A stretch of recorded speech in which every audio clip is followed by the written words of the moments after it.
Panalangin para sa mga stress na stress sa buhay, sa ngalan ng Ama, ng Anak, ng Espiritu Santo. Amen.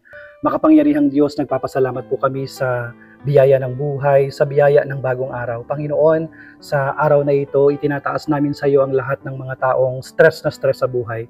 Panginoon, alisin mo po ang aming mga stress sa buhay, ang mga stress na daladala namin sa aming mga buhay araw-araw. Panginoon, ang lahat ng mga nagpapabigat sa aming mga buhay, ang lahat ng aming mga suliranin, ang lahat ng aming agam-agam, ang lahat ng aming mga dinadala. Panginoon, kayo na po ang bahala na pag-aani ng aming mga nararamdaman, pag-aani ng aming mga sitwasyon. Panginoon, hinihiling po namin na tulungan niyo po kami at gabayan niyo po kami.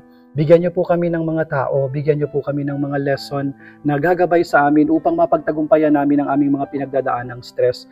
Panginoon, ang dami pong nawawala ng pag-asa, ang dami pong nawawala na ng buhay dahil sa kanilang mga pinagdadaan ng stress. Panginoon, hinihiling po namin na samahan niyo po kami. Alam po namin na kayo lang ang makakapagbigay sa amin ng tunay na kapahingahan. Kayo lang ang makakapagbigay sa amin ng tunay na kapayapaan ng aming mga puso at isipan. Panginoon, hinihiling po namin na gabayan niyo po kami araw-araw upang gumaan yung aming mga nararamdamang bigat sa aming mga buhay, ang aming mga daladala sa aming mga puso. Ganon din naman itinataas namin sa iyo ang aming mga pamilya.